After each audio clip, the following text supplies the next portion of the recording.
This is Jim Courier, and we're on We Are Tennis, and we're here to talk Roland Garros, and it was real fun. It's good to see you. It is very nice to see you. How are you doing? I'm doing as well as can be, and under some pretty challenging circumstances that we're all facing. But I'm home in Florida. My family is healthy so far, knock on wood. We're in a good place as far as, we have young children, but they have enough room in the yard, so they're not going stir crazy. And we're just all hoping for the best and hoping that things will resume, as I'm sure everyone else is who's on here listening is too. Yeah, especially in the States. I mean, we're not going to get into that, but things are going a little wild right now. It's time for everybody to chill out. Yes. And to make this world a better place. That was the political moment of the day. Well said. How are you doing? I want to know, Jim, what if the world would be spinning normally, and what would you be doing? I mean, you'd probably be in Paris right now. Well, yeah, it's 8 p.m. local time in Paris, so I would be somewhere on the top of Chatrier or Susan Longland Stadium in one of the TV booths working for Tennis Channel United States or ITV for the UK. I work for two networks at Roland Garros, so I would be calling some matches right now, having a great time watching history unfold, being at a place that I love, that I'm passionate about, at a city that I love, that I'm passionate about, surrounded by people that I'm lucky enough to work with. So it's with great sadness that all of us are missing out on Roland Garros at this time, during what would be championship week there in Paris. But we're obviously cautiously optimistic that we might get a chance to see Roland Garros unfold later this year, and certainly hope that will be the case. Yeah, it's looking better and better. Let's not jinx it, but it's looking better and better. Today was, in fact, or yesterday, was the exact 11-year birthday of the very strange evening on Philippe Chatrier when Rafa lost to Robin Soderling. Mm-hmm. You were there. I'm assuming you were there. Yeah, that was it's a match you didn't see coming, right? There's only one other match I can remember in my life where I was sort of surprised at that level, and that was when Boris Becker first burst onto the scene, and he had won Wimbledon a couple of years running, and then he lost to a young player, Peter Doohan from Australia, and you just didn't see it coming, and it sort of made the tournament stop. And with Rafa, he was even more dominant than Boris at that time, going for number 5, and Soderling, a very dangerous and talented player, but hadn't had a result quite like that. So that took our breath away. We were certainly surprised. We didn't know the full extent of what Rafa was going through emotionally off the court. It was a trying time for his family. So he had a few other things on his mind, maybe than normal at Roland Garros, but Robin Soderling played the match of his life, and he took the racket out of Nadal's hands. And we've only seen Rafa lose one other match since then at Roland Garros. It's just incredible. It's mind-blowing to think about what he's doing there. Yeah, it is crazy. In fact, Gaël Monfils and Joe Tsonga had some sort of a live thing they were doing a few days ago. Mm-hmm. And Joe revealed that Rafa, in fact, was suffering from severe strep throat that day. Interesting. And that he said he will never admit it, but that's the truth, and that's what was up. So, yeah, I mean, look, the thing is, we can't take anything away from Soderling, because for him to believe that he could win was already an achievement, because most people will go out defeated against Rafa. And I think it's safe to assume that there have been many matches where Rafa has been less than 100%, whether it was illness or an injury, something like that. But his greatness is that he finds a way through that and rarely gets challenged. I looked at his record the other day, just in all of his matches at Roland Garros, and so few players have ever really challenged him and taken him deep and threatened to beat him there. It's just the utter dominance, the sheer dominance is just breathtaking. Yeah, and it's like the record is like 90-2, I think, or something ridiculous. Yeah. I was speaking with Justine yesterday, and I was saying to her, what you did at Roland Garros, winning 4 titles, is amazing, and he did 3 times what you did. Yeah. And she was like, yeah, it's just you can't explain it. It's from another planet. Anyways, I mean, he'll be back in September, and probably we'll be doing this after 2 weeks. for number 13. Who knows? Yeah. Yeah. We want to talk about Roland Garros because the idea of this whole thing is to really keep the spirit of the tournament alive, even though it's actually not taking place. And what better way to do it than with you guys who have written the history books of this tournament, and you with your 2 titles. So I want to really get into that a little bit with you, and obviously with the 1989 win versus Andre, which was the win, not the tournament win, the win. Yeah. The win in the third round or third round. Yeah, on court 1. Mm-hmm. Yeah, and you're ranked number 47 in the world. Is that the moment when you put your name on the tennis map of the world to the eyes of everybody, or in a big way? I think so. I mean, that was my first big result at a major. First time I made it to a second week of a major, and beating Andre, who had justifiably so much attention around him because he was achieving great things at a very young age, and he was obviously very flashy and different and exciting for so many reasons. And then another young American who lived in the same room that he did at Bollettieri's knocks him off surprisingly in that tournament. So it certainly did catch a lot of people by surprise. And it opened a few doors for me to believe that I could do some things in those majors and make some achievements for sure.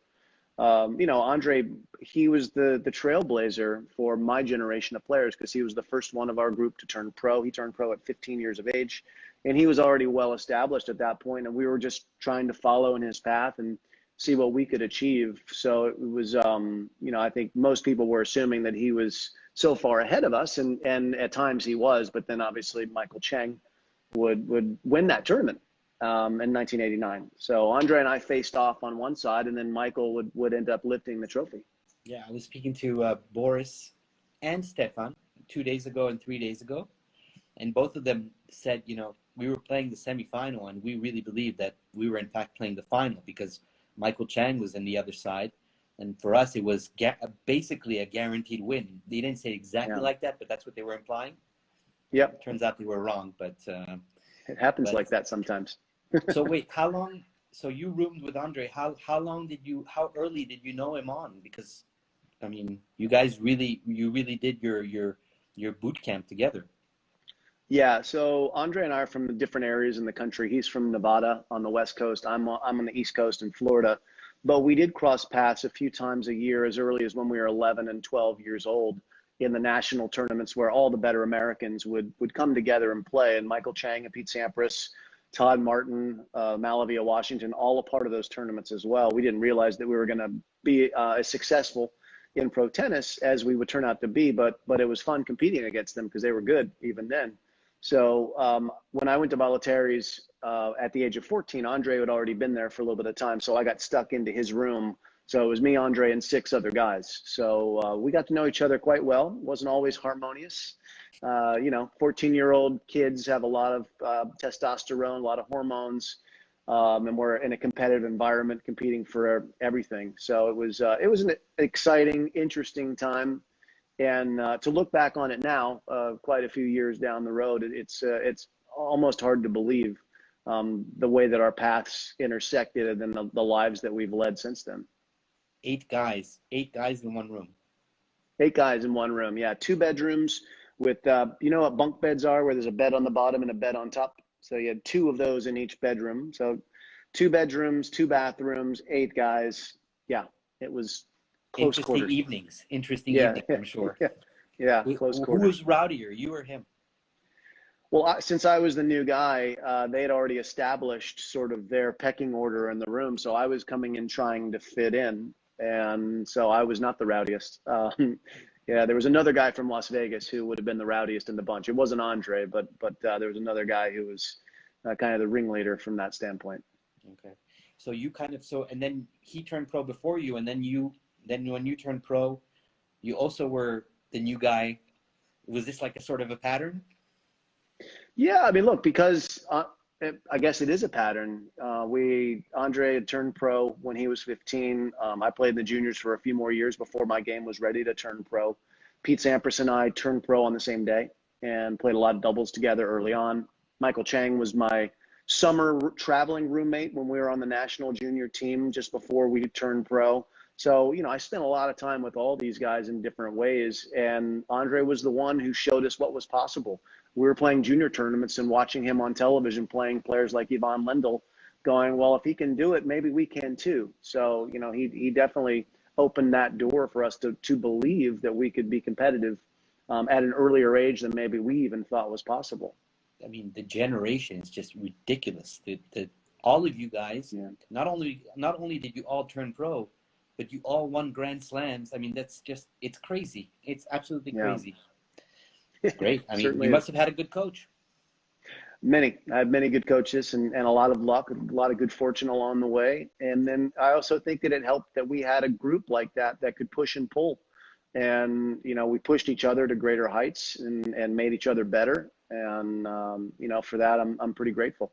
Mm-hmm, mm-hmm. I was checking out your activity, and something's very strange. So I don't know if this is a mistake or something, but I see 0 future tournaments. Well, they wouldn't have. Maybe they didn't have that activity. They didn't count it before. But the futures back then were called satellites, so they were clusters of. I don't know if you recall those, but you had to play all 4 of them to get the points. Satellites were the lower level under the futures. Yeah. So these were the starter tournaments with $10,000 of prize money before you got to the challenger level back in that time. So I played the Florida circuit when I was just turned. Was I 16? I was 16 years old. So I did well on that circuit. I had no ranking prior to that. And then by the time I finished that circuit and they gave me all the points I'd earned, I think I was ranked in the mid 300s. So, it was a pretty quick ascent because there just weren't as many people on the rankings at that point. There weren't as many people trying globally to play professional tennis. It was much easier to break through at an earlier age then than it is now. Yeah, because you took a jump. I saw your ranking took a jump from like 350 to 200 in 1 week. And that was more or less when you won a challenger, I think. That's right. So, I mean, it's really impressive because there aren't a lot of people who jump into the challenger circuit so quickly. Yeah, keep in mind, again, it was easier to do back then because there weren't as many people competing. But if you were good, you could move quickly. And what happened for me was I'd established that ranking in the 300s based off of my results in that Florida satellite circuit or the futures. And then I played a couple challengers and ended up winning one down in Viña del Mar in Chile in January. And I beat some players. Yeah, and I beat a couple guys that are right around 100 in the world, and that sort of led me to believe that I was ready to play and turn pro. And so I went from there, and then it happened pretty quickly, and it was already happening for Michael. I mean, Andre was long in the top 100 by then. Michael Chang was already moving into the top 100. Pete Sampras and I were both kind of moving in parallel on lockstep at that time on our way up. So it did happen fast, and look back on it, and it's a relief because you get stuck down in the challengers, and it can be discouraging for a younger player to get stuck down there. Sure. You have maybe less resilience, and you're not used to losing as much because you've won a lot in the juniors. Yeah, and also you see, I mean, that's the big problem they're talking about today, which is the difference in the money making. The type of money that you're making in a challenger is you're not even cutting your costs. Whereas, and you're seeing these guys who are making hundreds and hundreds of thousands, and you're like, okay, this is a bit depressing. So for sure, it's good to get out of there quickly. Yes, but it's also a good school. It's also a very good school to remember where you come from, where you started, and how hard it is. There's no doubt about that. I want to talk about, so then you go the next year at Roland Garros, then you lose to Andre. So you play Andre Agassi 4 years in a row, or 5, That's right. I think 4. Second year, he gets his revenge, round of 16. Yep. What are you thinking then? You're like, is this guy, I mean, he's in my way? Well, I mean, Andre was a guy who was always going to be in your way if you were trying to win titles in that time. He was that good, and history certainly shows that. He wasn't the only one, but he certainly was someone that you're going to have to deal with consistently. But for me, that was the next year, 1990, was a year where I didn't improve as much as I'd wanted to. And that was a year that would lead to a coaching change and a team change For me, that would end up being a significant move. I had a wonderful couple of years with Sergio Cruz, who was a coach from Bolletari's, who traveled with me, did a great job with me. But we sort of, with coaches, sometimes you flatline. You get the information and then it gets stale and you're not improving. And you, even if the new coach that you seek says the exact same thing as the old coach, you may hear it differently. You might just be more optimistic. So I knew I needed a change at the end of 1990, and I made one. I was able to convince Jose Higueras to agree to coach me. He had coached Michael Cheng to the Roland Garros title in 1989, and he was available. And then I brought Brad Stein into that mix as well. I was lucky I did, and the USTA allowed him to come travel with me. Brad's a wonderful coach who has coached a lot of top players since then. And then my strength and conditioning coach, Pat Etcheberry, was also someone who was very vital and came onto the team. So I had a really amazing team that was put into place at the end of 1990. And then I was ready to move to another level, and it happened pretty quickly from there. Mm-hmm. What about Stan Smith? Wasn't he in your group, in your team at some point, or because So, he was sitting in the box, right? Yeah, so Stan was in charge. He was the head of professional tennis for the USTA. So he was head of player development at the time. So he, in the USTA, was they had hired Jose and Brad. So that was all part of the USTA team that I was working through, and Stan was on top of that. So he sat in our players box for the final at Roland Garros. Yes. Right. So that final. Match point. I'm fast forwarding to match point of the final. Let's do it. You're serving. You have that ace on the tee, right? Yeah. You're mumbling something before as you're bouncing the ball. You're mumbling something. What's going on there? I mean, I've seen that image a few times, and I can't quite lip read. I don't know exactly what I was saying, but I know what I was trying to achieve, which I was trying to depressurize the situation and make it feel like it was just another point, even though I knew it was life-changing point. If you win a major, it changes your life. So I was highly nervous. I was highly stressed, and I was trying to loosen up as much as possible, and just try and hit a good serve, and then try and play a rally and not make mistakes. That was my mindset: was make the first serve, and then be ready to play a long point. Because when most players, myself, certainly me, when I would get nervous, my tendency, Eli, would be to go for a shot that I shouldn't go for too soon. I just want to get the point over with instead of waiting for the right shot. So I know in my mind, I was trying to tell myself, just play this point the right way. And what I was saying to get myself there, I'm not exactly sure, but I think it looks pretty silly now when I look at it in the video. No, I mean, no, not at all. I don't find it silly. I think it's actually pretty impressive because it shows that you're. So in the interview right after, I think it was with Bud Collins, you're saying that your goal was to play that last game as though it was the first one of the match, right? And it shows that you're really thinking straight though at that point. And you also say that Jose Higueras helped you to be more patient, and clearly, I mean, you're still saying it today, so clearly something worked there. But it's really impressive. I'm that's the way the tennis players are schizophrenic on the tennis court and talking to themselves and stuff. It's impressive, but it seems necessary at some points almost. Yeah, it's one of the things that I enjoy most about my job as a tennis commentator now, and I get to do television. I'm at all the majors most of the time. I like to see players deal with the same type of stresses that I was lucky enough to have to deal with, and see how they handle it and see how they overcome them or don't overcome them. Because I think it's such a unique part of what we do in tennis, one of the few sports where you're out there alone and you can't rely on a teammate to pass the ball to take the last shot. It's going to be you. And I'd like to see people try, and especially for the first time when they're trying to win a major, I'd love to see people try and do things that they've never done before. And that for me is fascinating just from a psychological standpoint. I want to understand or try and be a witness to them finding something in themselves that they didn't know they had. I mean, that's really exciting. It's like a birth and a birth of a champion is what it really is. Fabrice Santoro, actually, I remember once in Bercy, at change of ends, was putting the towel on his head and actually sleeping. So he's narcoleptic. Okay. Well, he managed to, but yeah, he admitted in press conference, he said, I was somebody asked him, "What are you doing under that towel?" He said, "I was sleeping. I was going to sleep for 1 minute and completely losing it, and then being woken up by the umpire going time." He probably needed to get to bed a little earlier after his matches, it sounds like to me. Maybe he was hanging out with the wrong people. Something really funny about your final, that first final, beyond the two speeches, both you and Andre, your speeches combined, I think, last 30 seconds, but which today is really funny to hear a speech that lasts 30 seconds. Today you thank everybody. Right. Andre was like, "Yeah, good game.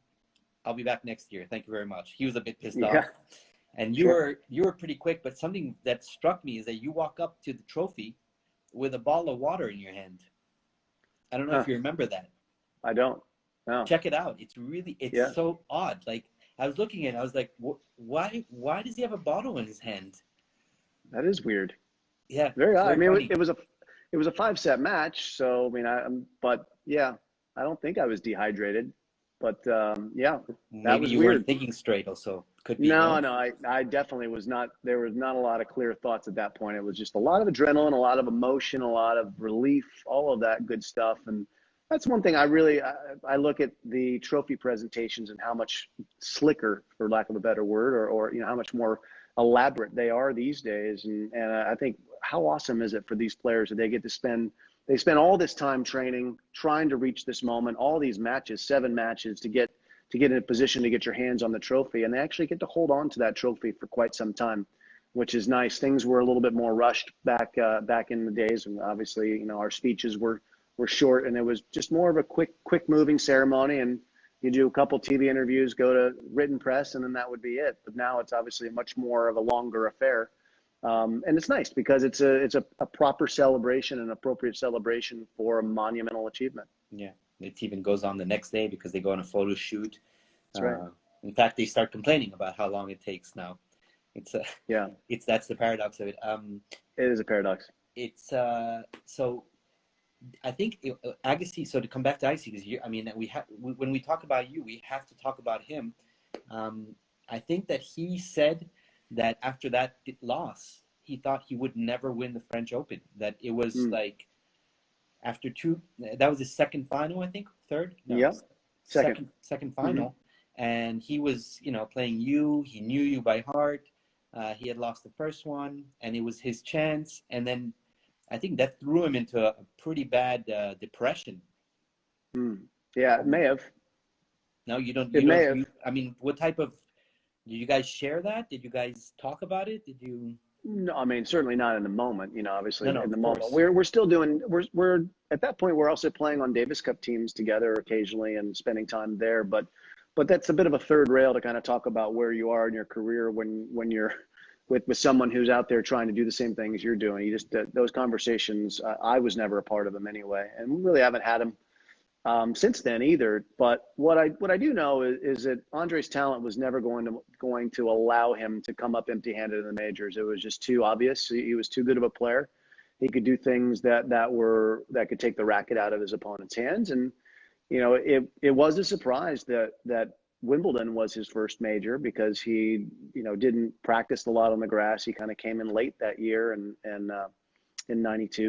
And ended up winning that title, and I think that freed him up from there. But it's certainly sweet that Andre was able to win Roland Garros and get his career slam, because he certainly, as much as he says that clay wasn't a great surface for him, 3 times in the final is a pretty amazing achievement, and then to come from 2 sets to love down the way he did in '99 against Medvedev was so impressive, and you can tell if you look at the video, and I know you have, how much it meant to him.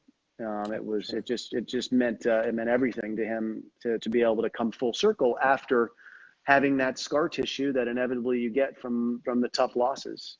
For sure. And having read his book and stuff, you find out after that this was a turning point in his career. In fact, it was almost like a second career that began for him there. Anyways. Yeah. Enough talking about Andre. We're here to talk about you. And I'm happy to talk about other people. In fact, I have here somebody, Zach Friedel, who's asking you when you'll start coaching. Yeah. Well, I was the Davis Cup captain for the U.S. for 8 years, and I really enjoyed my time doing that. And for me, that's been the best outlet to be involved in coaching, and still have the necessary time that I have to be a family man, because I have a young family. I have two young children along with my wife, and I don't want to miss those moments. And if you're gonna, when the kids are, especially when they're young, so I'm not ruling out coaching somewhere down the line. It may make sense for me. It may be something that I'm, excited to do and impassioned to do. And Davis Cup is something that I really enjoyed being a part of, because I was able to do it without having to be full time on the road, or even to a greater extent, even 20 weeks on the road, which seems like the minimum investment of time that you need if you're going to do right by your player. So for right now, it's not something that I see in the near future, but I love being around tennis. I'm still around it a lot. I work about 100 days a year on television for tennis during a normal year. This year, we'll see, because the events are uncertain. So I'm still around quite a bit in a way that I really enjoy. I love, for me, doing television also is a bit like coaching in a way, but it's a little bit of a broader palette, because I get to try and break down and educate the fans at home on what they're seeing, and hopefully help them understand a little bit more about why things are happening on the court, and put them into context. And it's a perfect fit for my life right now, given where my family is. So we'll see what the future holds, but it might be something that comes into view later on. Eli, don't know. You're one of the favorite guys I like to listen to. I'll just say that. Thank you. It. That's out there. I have a question for a backup question on that coaching. If you could choose any player right now in the top, say 50, it's just it's an open bar. You can choose a guy aside from right now. We'll put the top 3 in there too if you want, but I would take top 3 out, big 3. Yep. Who would you pick? I think there's so many interesting players in various stages of their careers where it would be a real challenge. And that's what I think everyone would look for if they're trying to get into coaching. You're looking for a challenge. And I think the really interesting piece is taking a player who is ascendant, who is raw and has good tools, and then helping them get the most out of their ability and make that jump up. And I look at like the two Canadians, Denis Shapovalov and Felix Auger-Aliassime, and I see players who have big upsides. And we have American players as well, like Riley Opelka and Francis Tiafoe and Taylor Fritz and Tommy Paul and those guys. And I think it's exciting to get players in that age bracket who are sort of in their early 20s, and gals for that matter on the women's side, and have a chance to help them find their best gear. And so for me, that would be more interesting than coaching one of the great champions. That would be a different experience to come on board with someone like Rafa or Roger or Andy Murray or Novak. That's a different challenge. They're fully formed players. It's about how do you stay with it. But those are the players. That type of player is the younger players. They really are interesting, I think, because you look back on the coaches that really have big impact in the sport. I think they're the ones who take someone like Magnus Norman and what he's done with Stan Wawrinka. Yeah. He took him from good to great. Literally, that's the name of his academy, and that's exactly what he did. And those are the kind of results that are inspiring to me. Okay. The second title. That title. I mean, that draw that you had was brutal. And yet you dropped only one set. That was like a Rafael Nadal campaign. You just demolished. You walked on top of everyone that week, those 2 weeks. Were you zoning? Were you in the zone? How do you compare those two? Because it was a much easier, not easier, but it seemed easier on paper when you look back at it. Yeah, so we have to remember back in those days, you had 16 seeds, not 32. So you could get some early round, very, very difficult ranking matchups where players are higher ranked. And in my section of the draw, before I was going to get to the fourth round, I had Alberto Mancini and Thomas Muster, who were two of the most difficult clay court players in that time. And when the draw came out, my jaw dropped. It was like, I got to be ready from the get-go here. I need to be ready to go. I had Nicholas Kroon, a Swede, that was a little bit more comfortable in the opening round, and then I knew I needed to be basically playing at semifinal or finals level to get past those guys. And it was the fear factor. It's a lot of what Rafa talks about. He has so much respect for every opponent that he plays, and he knows, or he says at least, that if he doesn't play his best, he's going to lose. And well, I certainly knew that against Mancini and against Muster, that if I didn't play my best, I was very likely to be gone, and that would have been a tough way to trying to defend my title. So I played up to it. I played great, and I lost one set in that tournament to Goran Ivanisevic. And Goran, very good clay court player, and his serve is good on every surface. But then I just 6 games to Mancini. Yeah, I'm telling you, I was playing, and I was close to his own there for sure. That was some of the best tennis I ever put together. And is that something you could pinpoint at the moment, or is it something you can pinpoint when you look back at it?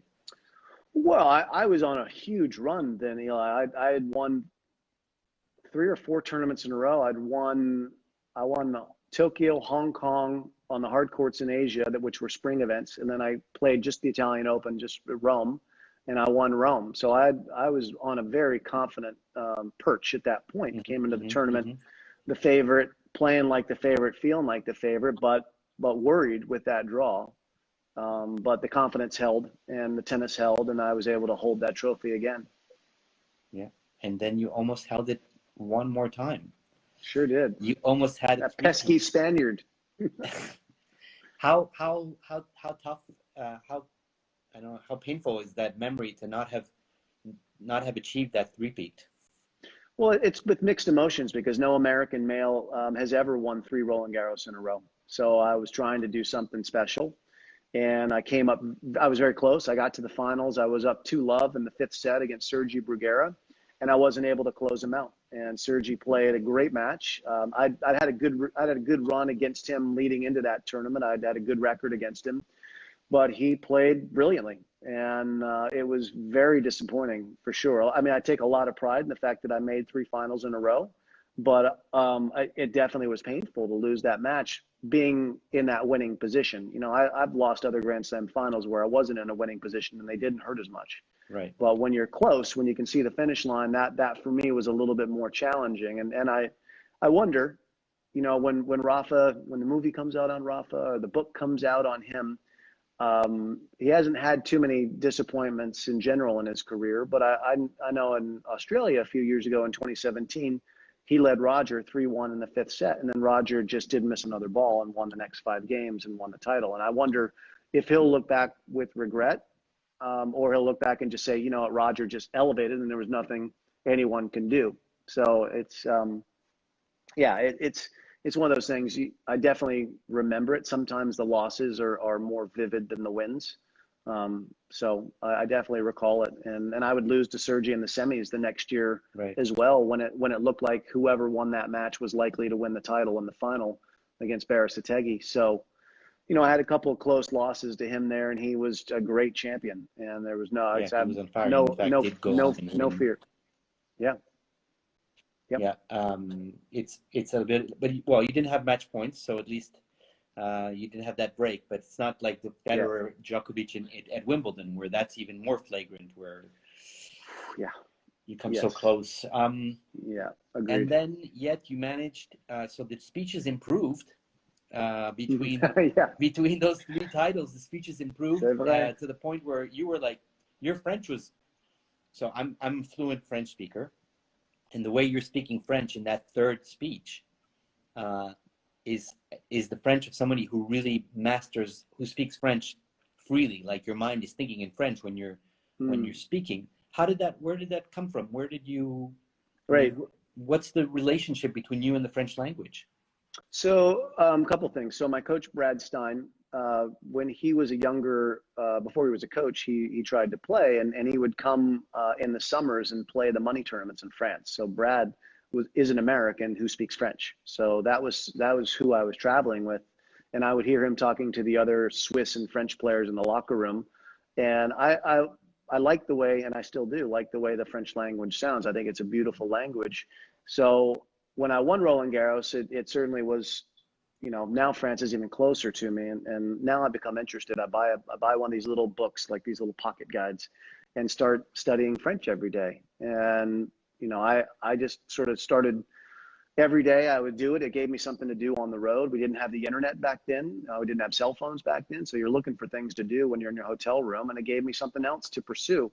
And by the time I came back in 92, my French was better. And then 93, even better yet, because then I was kind of comfortable in the locker room, and you see, again, French and Swiss players all the time, and you have a chance to speak to them. And I wasn't shy about asking them for help. Hey, well, what's this word? How do you say this in French? And they would tell me, and away we would go. So, je parle encore un peu français. C'est pas assez clair qu'avant, mais tu rigoles, mais parce c'est qu'il incroyable. il n'y a pas beaucoup de monde ici que je parle le français avec aux États-Unis. But chaque année, quand je reviens à Paris, ça revient un peu.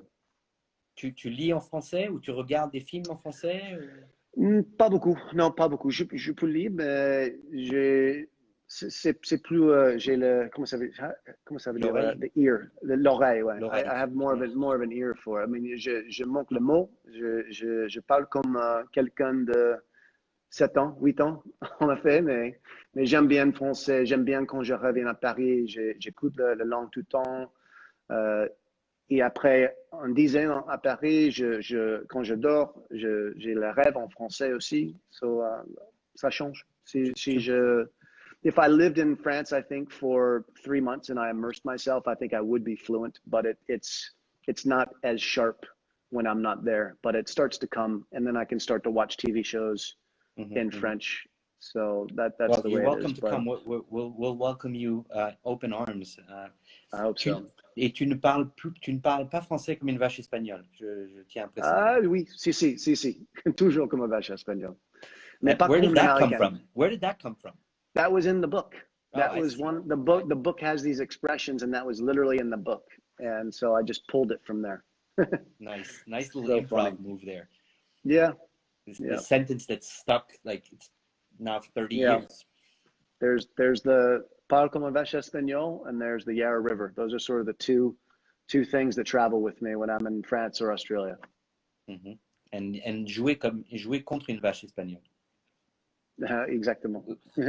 Which is what you said to Sergi. 93, oui. Exactly. Oui, exact.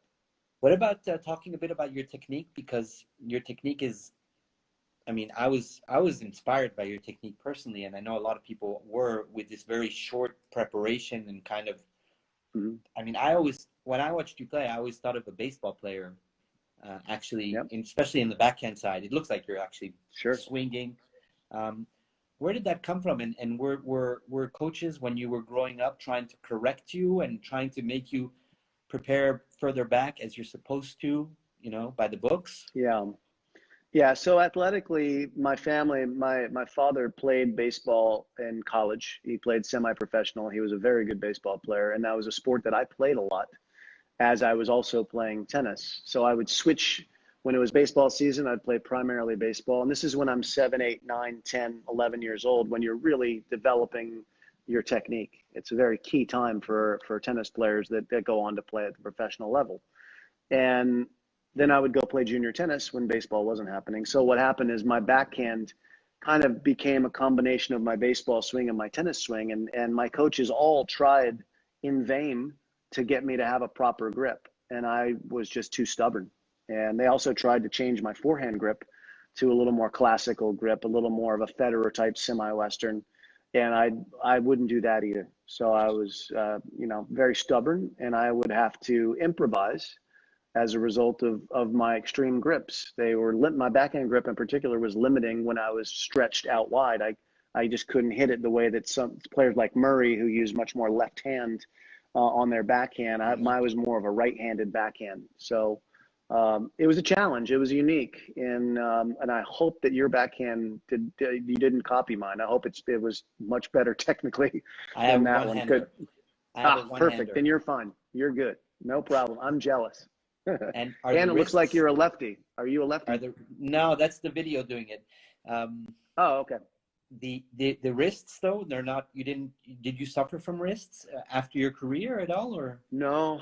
I had one period in my career where where I had some wrist problems and I missed some tournaments. I had some inflammation, and then it went away, and then I never had the problem again. So I was pretty fortunate from that standpoint. And since then, no real problems. Okay, great, great. Let's see. I have a couple more things I want to talk about. I want to ask you something because I find that you're very. I mean, it's very interesting to hear you speak, and I want to hear what you have to say about the potential ATP WTA merger, Hmm. because I find that that's, first of all, I don't understand why it hasn't happened ever, Yeah. and why are people just being like, oh yeah, that's a good idea, maybe we should do that, where it's obvious to me that it should be done. But what do you think about it? Well, I think that tennis's best presentation is when men and women play together. That's our best product. It differentiates us. It's a hedge for your stars because there'll be some years where you're going to have more stars in the women's game, and there'll be sometimes when you'll have more stars in the men's game. But just from a pure business standpoint, it makes the most sense because it offers you a dynamic product. It offers you a product that more sponsors will be likely interested in because it opens up the demographics that you're speaking to. And it's clear when you look at the tournaments that have men and women together that they're the most powerful and they are the most profitable as well. So if you're just looking at it purely from a commercial standpoint, it does make sense.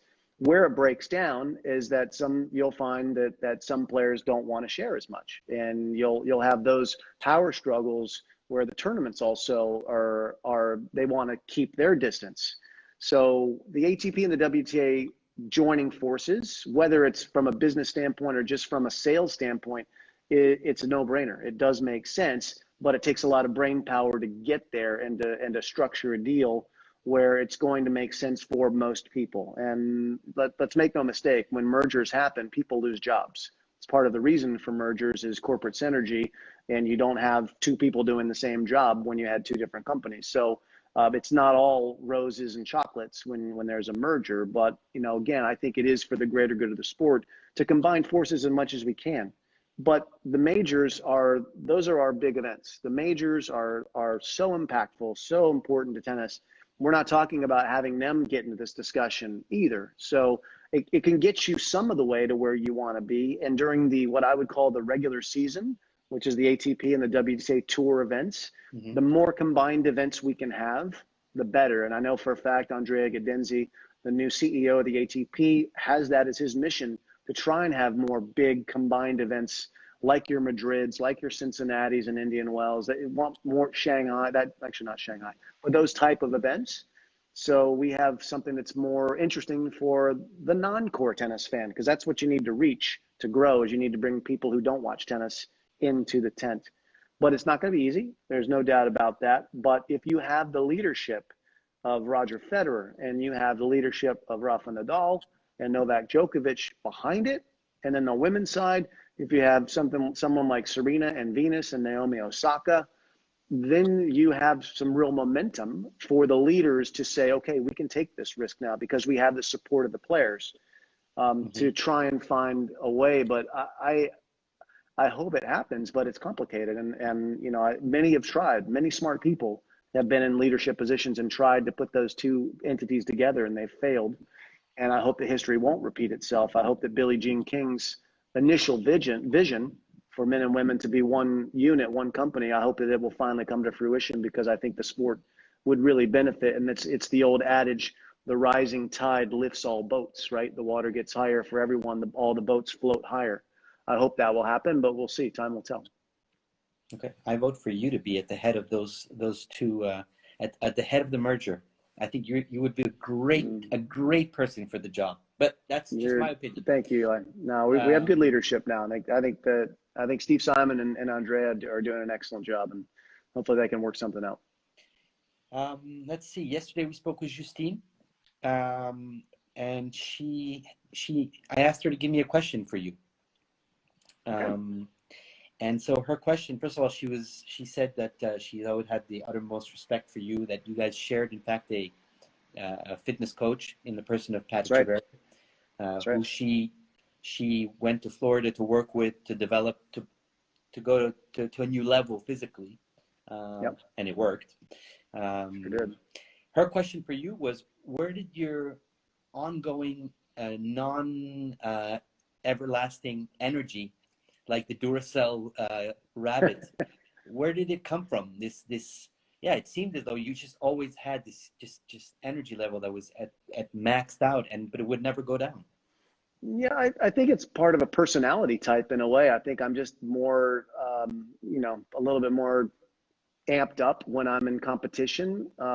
Naturally, I think I was like that from what my parents tell me at a very, very young age. Whenever I would compete with them or my sister or anything like that, I was very, very high energy in that environment. And my parents instilled in me the knowledge that they're not everything that you can control in sports, but you can control your energy, your output, your preparation. You can control your conditioning. There are things that you can do that to eliminate those variables, because inevitably you're going to play someone on the other side of the net that's a variable you can't always control, but you can control whether you have enough energy and you're prepared the right way and you're ready to battle.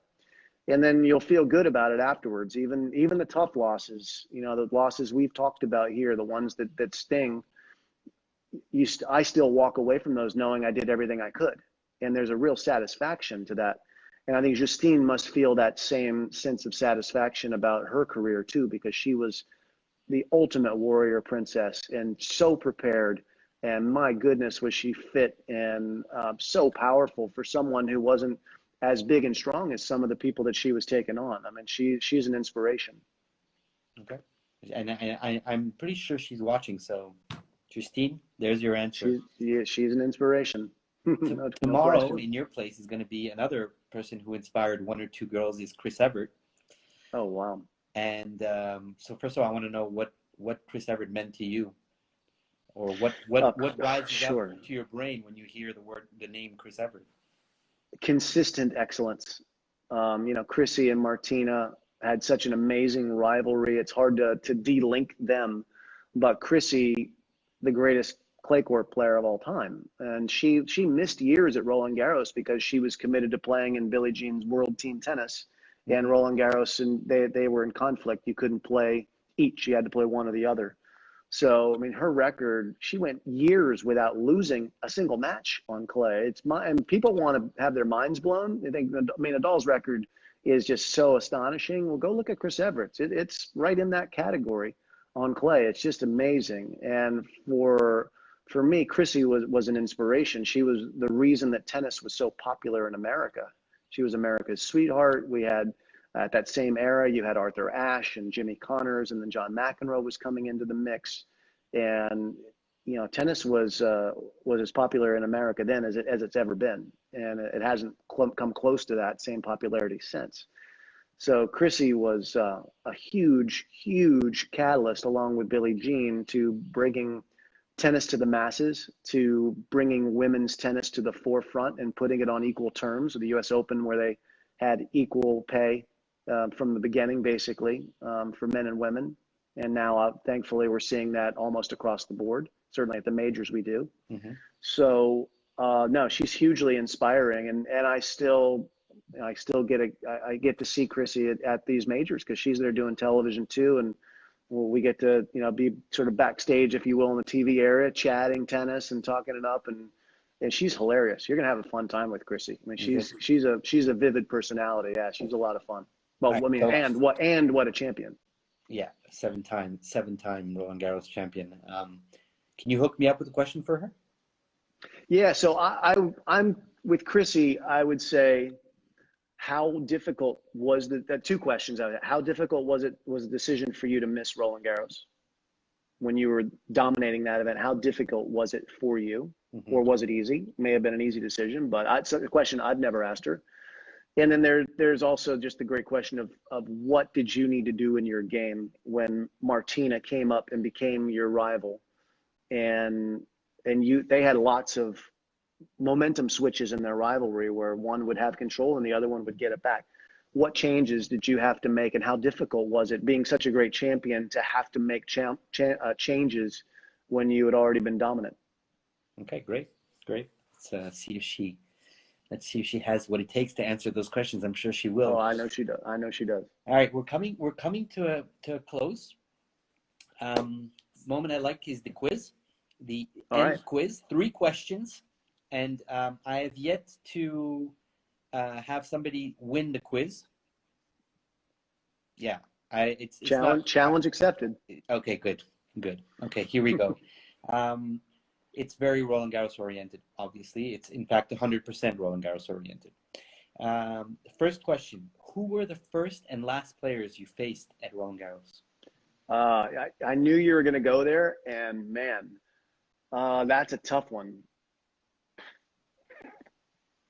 Was it Horst Scoff? Was he the first player that I played? No, maybe that was the U.S. Open. More obscure. More obscure, huh? Who was it? I don't know. It was Veli Paloheimo from Finland. Paloheimo, Finland. Yeah. Veli Paloheimo. How about them apples? Did not see that one coming. Do you know who I lost to in qualies in '88? Todd Woodbridge. Oh yeah, nice. Yeah, Ted. Yeah, Ty, who I work with in television in Australia now. And who was and then my last match, boy, those are the matches I was trying to forget. A lot less obscure. Yeah, I was not as happy. I don't know. A clay court player, little guy, very talented. If I give his nationality, it was like Hisham Arazi. Exactly. It was Hisham on Susan Longland. I remember that now. Yeah, you took the first set 6-2, and then you lost the next 3. Yeah. Okay, 1-0 for me. Very good. I'm happy. Oh yeah.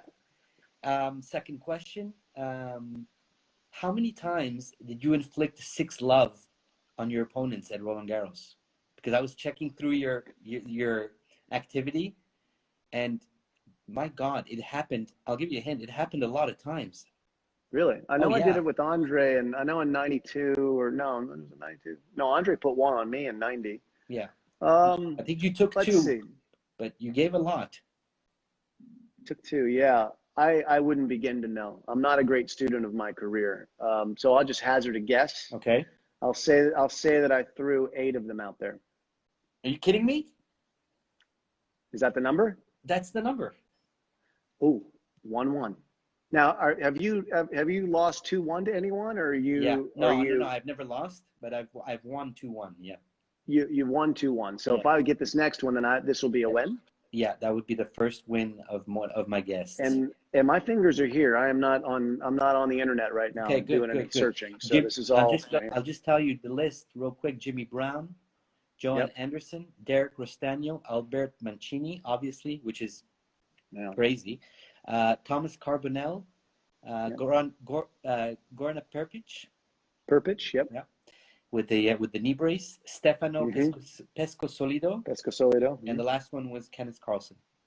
Kenneth Carlson. There you go. That's a pretty good list. Those are good players. Yeah, it's a lot. That's a lot of guys, because I remember you were interviewing Stefanos Tsitsipas recently at the Australian Open. I think it was this year or last year, and he had won 6-love.